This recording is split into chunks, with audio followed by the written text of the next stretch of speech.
মাঝরাতে শ্রীভূমিতে বড়সড় অগ্নিকাণ্ড, আহত প্রায় ৩০ জন। চরবাজার এলাকায় বসতবাড়ির একাধিক গ্যাস সিলিন্ডার থেকে আগুনের সূত্রপাত। গ্যাস সিলিন্ডার বিস্ফোরণের পর দ্রুত ছড়িয়ে পড়ে আগুন, ব্যাপক ক্ষয়ক্ষতি। অগ্নিকাণ্ডে ৩০ জনের মতো লোক আহত, গুরুতর আহত অবস্থায় ২৫ জনকে শিলচর মেডিকেলে প্রেরণ। সিভিল হাসপাতালে জড়ো হয়েছেন কয়েক শতাধিক মানুষ। অগ্নিকাণ্ডের খবর পেয়ে ছুটে যায় দমকল বাহিনী। বহু প্রচেষ্টার পর আগুন নিয়ন্ত্রণে আসে। মধ্যরাতে হঠাৎ অগ্নিকাণ্ডের ঘটনায় পুরো সীমান্ত শহরে আতঙ্ক ছড়িয়ে পড়েছে।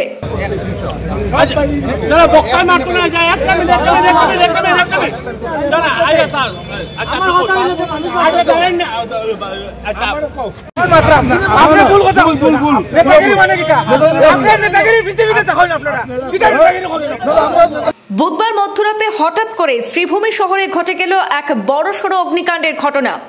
শ্রীভূমি শহরের চরবাজার এলাকায় একটি বসতবাড়িতে একাধিক গ্যাস সিলিন্ডার বিস্ফোরণ থেকে আগুনের সূত্রপাত হয়েছে বলে জানা গেছে। আর মুহূর্তের মধ্যে আগুন ছড়িয়ে পড়ে বাড়ির বিভিন্ন অংশে এবং গোটা এলাকা জুড়ে ব্যাপক আতঙ্কের পরিবেশ তৈরি হয়। এই অগ্নিকাণ্ডে প্রায় ৩০ জন মানুষ আহত হওয়ার খবর পাওয়া যাচ্ছে। তাদের মধ্যে প্রায় ২৫ জনকে গুরুতর অবস্থায় শিলচর মেডিকেল কলেজ ও হাসপাতালে প্রেরণ করা হয়েছে। বাকিদের জেলা সদরের অসামরিক হাসপাতালে ভর্তি করা হয়।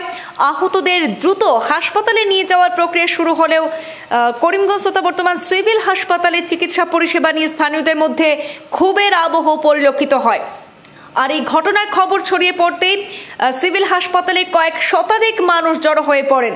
হাসপাতাল চত্বরে ভিড় ক্রমশ বাড়তে থাকে। পাশাপাশি উদ্বেগে উৎকণ্ঠায় ছিলেন আহতদের পরিবার পরিজনরা। এই অগ্নিকাণ্ডের খবর পেয়ে দ্রুত ঘটনাস্থলে ছুটে যায় দমকল বাহিনী। দীর্ঘ প্রচেষ্টার পর আগুন নিয়ন্ত্রণে আনা সম্ভব হয়। দমকল কর্মীদের তৎপরতায় আরও বড়সড় ক্ষয়ক্ষতি এড়ানো সম্ভব হয়েছে বলে মনে করা হচ্ছে। অন্যদিকে এই ঘটনার গুরুত্ব বিবেচনা করে করিমগঞ্জ তথা বর্তমান শ্রীভূমি সিভিল হাসপাতালে উপস্থিত হন জেলা প্রশাসনের উচ্চপদস্থ আধিকারিকরা। তারা গোটা পরিস্থিতির উপর নজরদারি করেন এবং চিকিৎসা ব্যবস্থার খোঁজ খবর নেন।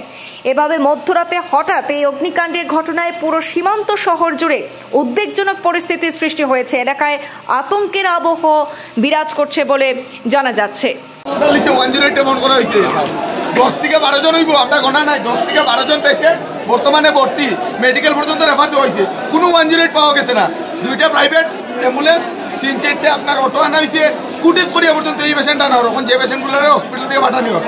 আর রইল ফায়ার ব্রিগেড 12 থেকে 14 জন পেশেন্ট রে এখান থেকে শিলচর পাঠানো হয়েছে সিভিল হইয়া। কখন গিয়ে ফায়ার ব্রিগেড চরবাজার ঢুকে।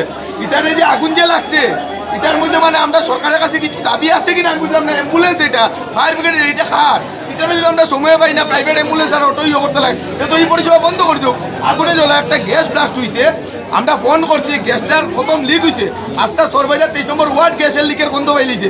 কিন্তু এই ফায়ার ব্রিগেড এখান থেকে শম্ভুজাগর পার্কের সামনে থেকে চরবাজার পর্যন্ত 7 মিনিট লাগে একটা ফায়ার ব্রিগেড। আর এমনি টুকটুকির আর ফায়ার ব্রিগেডের 3 থেকে 4 মিনিট। কিন্তু আমরা ফায়ার ব্রিগেড উপস্থিত পাইছি না। চরবাজার সব জনসাধারণ আছে জিগায়, একটা ফায়ার ব্রিগেডও পাইছি না, একটা অ্যাম্বুলেন্সও পাইছি না। এই পরিষেবাগুলো কিতার লেগে আমরা জানতে চাই। না আমরা এই দেশের নাগরিকত্ব না পাইছি না, না আমরা এই রাজ্য না কিতা কাহিনী কিতা আমরা একটু বুঝে আগুন লাগছে মুন্নাগুড়ি।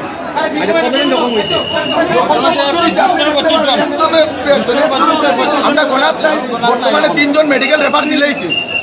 এইটা আমি এক্স্যাক্টলি বলবো হসপিটালে বেজানো গাফিলতি আছে, এটা আমি এখন বলতে চাইছি না। কিন্তু তার পরিপ্রেক্ষিতে আমি কালকে সকালে কথা তুলবো। হসপিটালে বেজান গাফিলতি আছে, কিন্তু এই হসপিটালের গাফিলতার জন্য আজকে আমাদের মানুষগুলোকে শিলচর মেডিকেল কলেজে যাচ্ছে হচ্ছে। সিলিন্ডার লিক করিয়া সিলিন্ডার আগুনাই পড়ছে, রোটারে বাইক লাগিয়া আগুন সিক্রিয়া বাঁকা কয়েকজন গাইলা হয়েছে।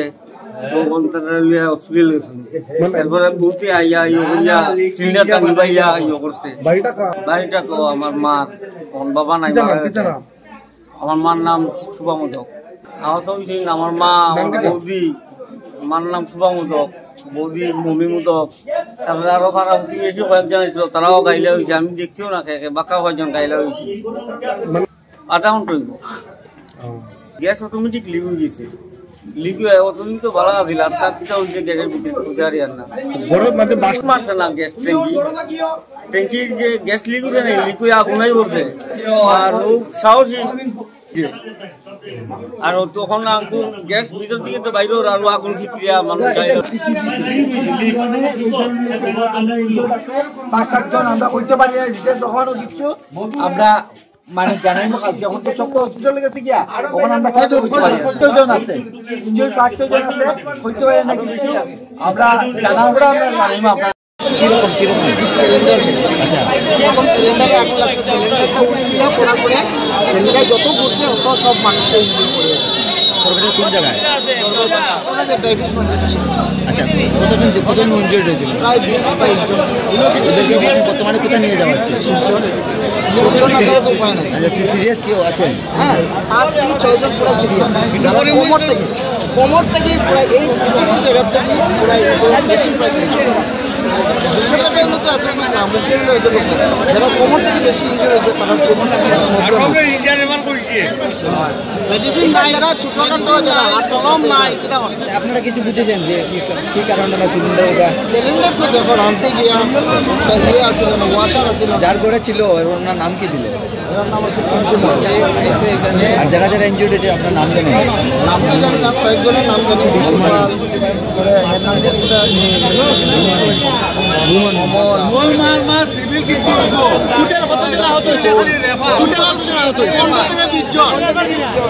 দুঃখজনক ঘটনা, সিলিন্ডার ব্লাস্ট মেরে কিছু পেশেন্ট এসছে এইখানে। একজনকে অবজারভেশনে রাখা হয়েছে, 18 জনকে এসএমসিএইচে রেফার করা হয়েছে, আর 6 জনকে ফার্স্ট এড দিয়ে ঘরে দেওয়া হয়েছে। এদের অবস্থা কি বর্তমানে? বিপজ্জনক নয়, তথাপিও আমাদের 5 জন মেডিকেল অফিসার ইমিডিয়েটলি এসছেন, স্পেশালিস্ট ডক্টর এসছেন, ওনারা চেক আপ করেছেন। ফর বেটার ট্রিটমেন্ট আমরা 18 জনকে এসএমসিএইচে রেফার করা হয়েছে because of severe burn injury. 6 জনকে ফার্স্ট এড দিয়ে প্রিলিমিনারি ট্রিটমেন্ট দিয়ে ডিসচার্জ করে দেওয়া হয়েছে। একজনকে অবজারভেশনে রাখা হয়েছে, উনি যেতে যাচ্ছেন না এসএমসিএইচে, ওনাকে রেফার করা হয়েছে, বাট যেতে যাচ্ছেন না এই কারণে ওনাকে অবজারভেশনে রাখা হয়েছে। আর আমাদের medical officer specialist medicine specialist is here, উনি ওনার ইভলিউশন করবেন টাইম টু টাইম, এরপরেও যদি লাগে ওনাকে রেফার করা হবে। মোট কতজন ইনজুরি হয়েছিল? মোট কতজন ইনজুর্ড কতজন হয়েছে আমরা ঠিক বলতে পারছি না, আমাদের কাছে তথ্য আছে 24 + 1 25 জনের তথ্য আছে। আরেকটা জিনিস, তারা এখন বর্তমানে যে মেডিকেল যে গেছে তারা ওইটা ফ্রি ট্রিটমেন্ট পাইবে? মেডিকেলে সব ফ্রি ট্রিটমেন্ট হবে। আমরা এখানে 108 প্লাস প্রাইভেট অ্যাম্বুলেন্স গভর্নমেন্টের নিজের কাছ থেকে রেডি করে দিয়েছে। একটা উল্লেখ্য কথা বলতে লাগবে, আমাদের চেয়ারম্যান অনারেবল কৃষ্ণ পাল স্যার, অনারেবল মিনিস্টার, উনি পার্সোনালি এটা নিজে দেখছেন আর ইনস্ট্রাকশন দিয়েছেন সবাই যে বেটার ট্রিটমেন্ট হয়, আর ফ্রি অফ কস্ট ট্রিটমেন্ট হয়, আর ফ্রি অফ কস্ট রেফারেল হয়। ওইটা নিয়ে আমরা